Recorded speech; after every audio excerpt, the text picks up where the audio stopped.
Crystal, Beal, and Kylie Hartman were born in 1989 and 1996 respectively and lived in Shreveport, Louisiana. Crystal and Kylie both had complicated past, including criminal records and drug use. Sadly, both women would disappear in late 2018. Before Crystal became addicted to drugs, her mother described her as an outgoing individual who could light up a room. However, she said after becoming addicted to meth, she changed. The day 28-year-old Crystal was last seen, on August 6, 2018, she had been arrested in Arkansas and transferred to the Caddo Correctional Center in Louisiana for resisting an officer and possessing stolen property. That same night, a friend posted her bail. Authorities believe she went to Shreveport's Highland area the following day, but after that, she was never seen again. She was heard from one last night on the 8th when she made a very strange Facebook post. That post was cryptic and rambling, mentioning people poofing and dying in Shreveport and how those people, though troubled, were some of the best she'd ever met. There have been no updates to her account since. Then, 21-year-old Kylie Hartman disappeared just a month later on September 10, 2018. She was last seen with her ex-boyfriend, Steve Ranney, leaving the Break and Run bar on Mansfield Road late at night. After that, nothing. Her phone went silent, and nobody, including her mother Daisha, could reach her. Like Crystal, Kylie had some brushes with the law. She had an active weapons charge at the time she went missing for carrying a weapon on school grounds, which raised speculation that she might have fled to avoid jail time. But her mom doesn't buy that theory. According to her, Kylie has never gone this long without contacting her family, and despite her past, they don't believe she would have ever completely vanished. The man last seen with her, Steve Ranney, is a person of interest simply because he was the last one with her, but Steve has his own disturbing history. At the time, he was a 38-year-old real estate broker. Just a year after Kylie disappeared, he was convicted of indecent behavior with a juvenile. The details of that case are very unsettling. He had groomed a 14-year-old girl, even promising to marry her when she turned 18. In late 2019, he was sentenced to 4 years in prison. Being a convicted sex offender, a former landlord with access to multiple properties, and the last known person known to be with Kylie, it's no surprise he's at the center of speculation. But there's still no physical evidence linking him to her disappearance. Some believed Kylie might have been afraid of something or someone. Maybe that's why she had the gun. Maybe she was mixed up with the wrong people, but there is no clear sign of foul play, nor indications that she left on her own either. And then there's Zachary Hebert, a 37-year-old man also from Shreveport, who vanished around the same time as Kylie. He was last seen leaving a gas station near the Shreveport area. He got into an unidentified vehicle with 2 females and 1 male. He was later found on Halloween in a shallow grave in rural Benson, Louisiana. His remains were too decomposed to determine a cause of death, but authorities ruled it a homicide. Zachary and Kylie knew each other. They frequented the same spots and hung out with the same crowd. While it's not enough to prove a connection, it also cannot be ignored. Investigators say the rumors tying the cases together have mostly been debunked. One even involved a fake ransom note for Crystal that turned out to be an overseas scam. But that hasn't stopped the speculation. The Caddo Parish Sheriff's Office devoted considerable resources to her case, even dedicating a room to the investigation. They chased leads across state lines, put up flyers, and questioned people arrested on drug charges, hoping someone would talk. But all leads were dead ends. And despite an active warrant out for Crystal for missing a court date, investigators say the warrant isn't a barrier. They just want to make sure she's alive. Both Kylie's mom, Daisha, and Crystal's mom, Melody, have worked to keep their daughter's stories in the public eye, sometimes even working together. Sadly, Crystal's mother, Melody, had to pull back from social media because she was getting prank calls and fake tips. Shreveport's crime rate is among the highest in the country, with poverty and violence creating the kind of environment where people can disappear and rumors thrive. The city is surrounded by rural areas, rivers, lakes, and woods, places where it's easy to hide something or someone. Crystal Beal and Kylie Hartman went missing in August and September 2018, respectively, and as of May 2025, both women remain missing, and this case remains unsolved.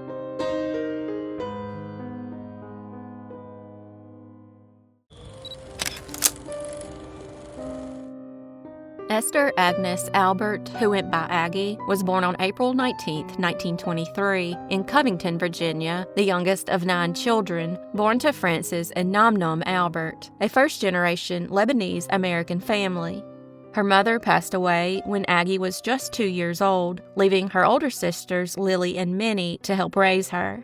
Most of the Albert siblings never married, and 6 of them remained together in their family home on South Lexington Avenue in Covington.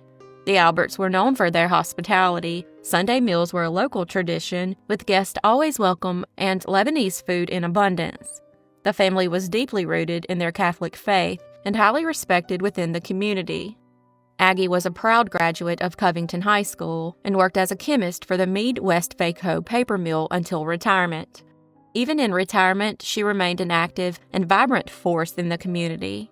She volunteered with Meals on Wheels, the Salvation Army, the American Cancer Society, and the Virginia Society for Human Life. She helped deliver food to the sick and elderly, created and produced the local Zany Follies Theater Review, ran church bingo, and sang with the Allegheny Highlands Chorale. She was known for her eccentric, joyful spirit, riding her neon green bike down Main Street with an American flag on her back every 4th of July, much to the embarrassment and affection of her nephews. She was fearless in her opinions and deeply faithful, spending countless hours at her second home, Sacred Heart Catholic Church on West Main Street. On the evening of July 2, 1992, 69-year-old Aggie left home around 9:30 p.m. to practice the organ and clean the church in preparation for weekend mass. She was a night owl, and it wasn't unusual for her to work late. Covington police officer John Hudson passed the church at 10 p.m. and again around midnight. The lights were on during his first pass and off by the second. Sadly, by the next morning, Aggie was dead. Around 6:30 a.m. on July 3rd, a man recently released from jail, located directly across the street, cut through the alley beside the church and found her body near the side entrance. She was partially clothed, with her purse and car untouched. An autopsy later confirmed she had been sexually assaulted and strangled to death. That very same morning, just half an hour after Maggie's body was found, police discovered the body of James Cade Jr. on the banks of the Jackson River. Cade had died of a self-inflicted gunshot wound. Authorities initially wondered if he had killed Aggie and then taken his own life, but he was ultimately ruled out as a suspect. Investigators did, however, tie him to the unrelated murder of Thomas Lynn Lindsay, who had been found murdered in his Maple Avenue apartment just a month earlier. For years, rumors swirled in Covington about who could have killed Aggie. One name that kept coming up was the church's priest at the time, Reverend Edward C. Morin. While many initially dismissed the idea, Morin had a troubling history. He had arrived in Covington in 1990, and then a year later, in 1991, a woman accused him of sexually assaulting her in the confessional at Sacred Heart. She didn't come forward until 1994, by which time Morin had been quietly removed and sent to treatment. The church allegedly promised she would never see him in ministry again, but that promise was not kept. In the years that followed, Morin went on to serve as a military chaplain and later led another parish in West Point, Virginia. In 2005, he was once again removed from ministry following another allegation of sexual misconduct, this time acknowledged by Morin and involving an adult woman. In both cases, the church downplayed or obscured the accusations. Church officials, including the bishop, refused to confirm details publicly, instead offering vague acknowledgments and counseling to victims. Despite the pattern of behavior and the timing of the assault on Aggie, no charges were ever brought against Morin in connection with her death. His exact whereabouts have fluctuated over the years. At one point, he was listed as a professor at St. Leo University in Virginia. The diocese later confirmed that he was suspended and no longer allowed to present himself as a priest, wear a Roman collar, or function in any religious capacity. In 2002, DNA collected from Aggie's crime scene was tested against state and national offender databases, but no match was found. It's unclear whether the DNA was too degraded or simply did not belong to anyone in the system. Over the years, several leads and disturbing events followed. A tip that came from a woman named Janine Bragg in Bowling Green, Ohio, claimed she heard a man named Alex Klopman at her restaurant say that it was time to kill another sister after seeing a televised interview with Aggie's sister, Lily. However, the Covington police failed to pursue the lead aggressively. When a family member tracked Janine down and relayed the information to local authorities, the police chastised her for interfering. Police later identified a dying man by that same name in North Carolina, but dismissed him as a suspect. Another chilling lead came from an anonymous letter delivered to a couple in Pulaski, Virginia. The letter described a man seen strangling a woman outside the Covington church, complete with details about his appearance and a plea to warn women and children. The couple had no connection to Aggie or Covington and turned the letter over to police, but nothing ever came from it. Frustrated by lack of progress, Aggie's family reached out to numerous media outlets, state officials, and even the governor. They contacted Dateline NBC, 2020, America's Most Wanted, and various cold case investigators. One FBI agent offered help, but was refused by the Covington police. Aggie's niece continued to push for answers, but the local department often shut her out. At one point, the Covington police even visited her in Richmond to ask her to stay out of it. Years later, however, officers Dick Austin and Kenny Duncan came to her office with updates and compassion, a gesture she appreciated deeply. More recently, the Virginia State Police, including Detectives Steve Oliver and Lee Willis, have been handling the case. But despite their efforts, the investigation has yielded no arrest. Some blame the failure to solve the case on the original police chief, Jeff Brown, who reportedly delayed securing Aggie's body until he returned from Washington, D.C., allowing evidence to degrade in the July heat. Many in the community feel that his decisions sabotaged the case from the beginning. Now, more than 3 decades later, there is still no justice for Esther Agnes Albert. Everyone from her generation is gone. Lily passed away in 1997 at the age of 92, and Rosalie in 2004 at the age of 86. The church still bears the stain of unanswered questions, especially about Father Morin, whose multiple allegations and transfers mirror the larger scandal that rocked the Catholic Church nationwide. Esther Agnes Albert was murdered on July 3, 1992, and as of May 2025, this case remains unsolved.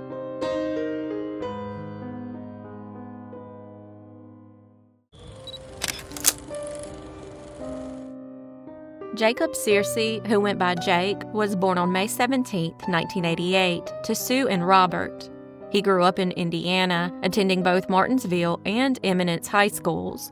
Those who knew Jake described him as kindhearted and full of life, someone who loved being outdoors, especially when he could go fishing or spend time with his family and his dog Mary.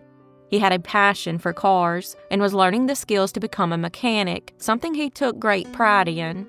By the time he was 28, Jake was living with his grandfather in Mooresville, Indiana, and preparing for the next chapter in his life, fatherhood. He was ecstatic to become a dad and talked often about how much he was looking forward to raising his son, Nicholas. Becoming a father had been a lifelong dream of his, and he was ready to embrace it with everything he had, but sadly, he never got the chance. On the morning of September 21, 2016, the Morgan County Sheriff's Office responded to a report of a shooting at a home on North Gasburg Road in Mooresville. When deputies arrived, they found Jake dead outside of the home where he was staying with his elderly grandfather. He had been shot, and his death was immediately ruled a homicide. The quiet community was left shaken, and Jake's family devastated. There are few details available about his death, but the police suspect 2 people were involved. Despite the pain of their loss, Jake's loved ones continue to honor his memory. They remember a young man with a bright future, a big heart, and a deep love for his family. Jacob Searcy was murdered on September 21, 2016, and as of May 2025, this case remains unsolved.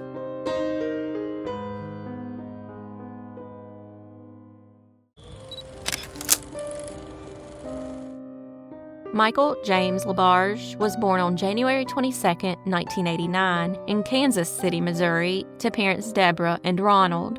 At 20 years old, Michael was living in Kansas City and was known by friends and coworkers for his big personality, contagious laugh, and kind heart. He had a deep love for his family and a knack for making everyone around him feel included. He graduated in 2007 after attending both Lawson and Liberty High Schools, where he stood out as a talented wrestler.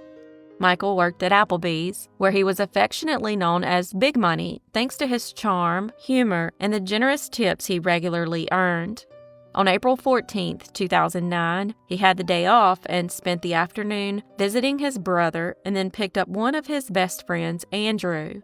The two later joined a group of about 20 people, mostly young coworkers from Olive Garden, at a local bowling alley.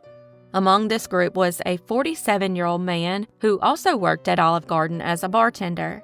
After bowling, a smaller group, including Michael and Andrew, went to the bartender's apartment in Gladstone, Missouri, where the night continued with heavy drinking. At around 1 a.m., police were called by a neighbor complaining about the noise. Roughly 45 minutes later, police were summoned again for the same reason.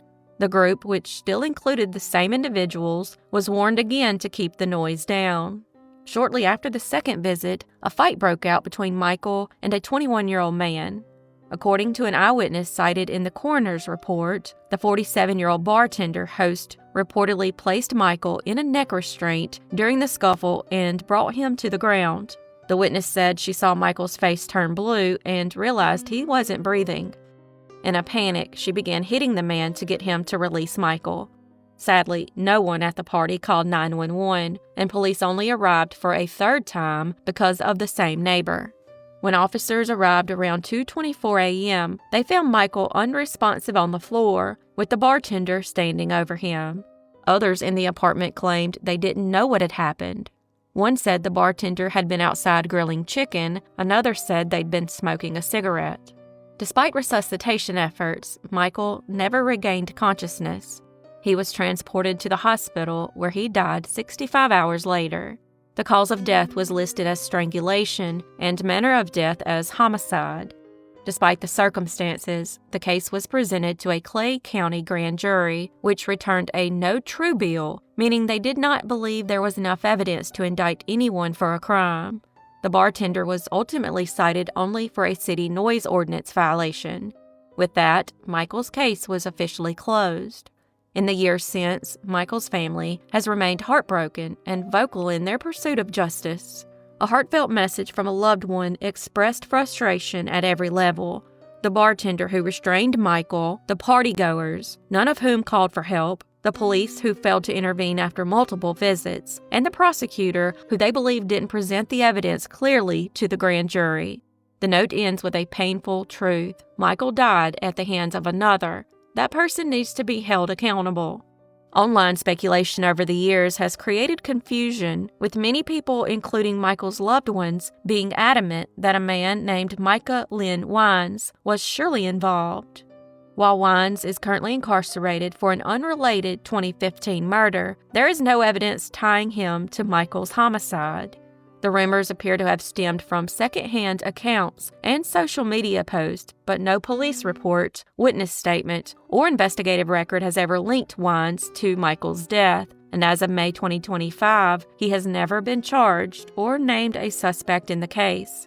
What remains undeniable is that Michael's death was violent, preventable, and remains unresolved in the eyes of his loved ones. Despite the case being legally closed, the lack of accountability continues to haunt those who knew him best. Michael LaBarge was murdered on April 18, 2009, and as of May 2025, no one has ever been arrested for the crime.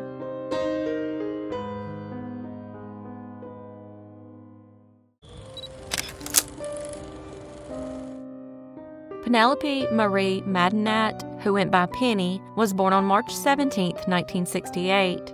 At age 23, she was a young mother living in Bossier City, Louisiana. She had recently separated from her husband, Akeem Madanat, who went by Eddie, and was focused on building a new life for herself and her two young children. Penny had just earned her cosmetology license and was working at Pro Cuts on Airline Drive. On the night of October 26, 1991, Penny planned to celebrate receiving her first paycheck by going out with her sister to Cowboys nightclub, now known as Rockin' Rodeo. That evening, Penny's plans shifted when her daughter became sick. Her sister stayed behind to care for the child, while Penny went to the Cowboys alone. Witnesses later told investigators that Penny and Eddie were seen arguing inside the nightclub. Eddie would later claim that Penny was intoxicated and that he offered her a ride home in his black Honda Prelude. He said she became angry during the drive and demanded to get out. According to his version of events, he dropped her off along Galt Drive, and she walked away into the night, never to be seen by her loved ones again. Eddie then claimed he drove himself home. A nearby restaurant clerk later recalled seeing Penny that same night. She had entered the restaurant and asked for change to use the payphone. A dark-colored vehicle was parked outside during the time she was inside. That was the last known sighting of her before disappearing. Eddie's story about that night shifted several times. He failed 2 polygraph tests and has long been considered a possible suspect by law enforcement. Penny's mother, Marty Butler, recalled seeing Eddie the morning after Penny disappeared when he came to pick up one of the children. She said she noticed scratches on him, but didn't think much of it at the time. Marty also said Penny had confided in her other daughter, warning, "If he doesn't leave me alone, I'll tell what I know about him." That chilling statement would linger in her family's minds for years to come. After Penny disappeared, Eddie took their 2 children and fled to his home country of Jordan. With no extradition treaty between the United States and Jordan, authorities were unable to compel him to return for further questioning. Eventually, he resurfaced in central Illinois in 2019 and was allegedly seen in Louisiana again in 2023. According to Marty Butler, Eddie had served time in prison in England before returning to the Middle East, where he was reportedly living in Amman, Jordan, with his 4th wife. Despite multiple leads, Penny's case has remained unsolved. Tips about her body being buried near a house in Shreveport or somewhere in Texarkana led nowhere. At one point, Marty hired a psychic who claimed Penny's remains were buried 40 miles south of Bossier City, but no evidence has ever been found. For years, Marty carried the weight of not knowing what happened to her daughter. She once told reporters that she didn't want to die without finding out the truth, but sadly, she passed away without ever receiving answers. While police have released an age progression photo of what Penny might look like today, her mother always believed she was no longer alive. Penny stood 5 foot 7 inches and weighed about 128 pounds at the time she disappeared. She was wearing black riding pants, a black top with sheer long sleeves, a black jacket, and low-heeled black shoes. She had braces on her teeth, a mole above her lip, and a birthmark on her left arm. She also wore a ring with the initial P on it. Penelope Marie Madanat went missing on October 26, 1991, and as of May 2025, she remains missing, and this case remains unsolved.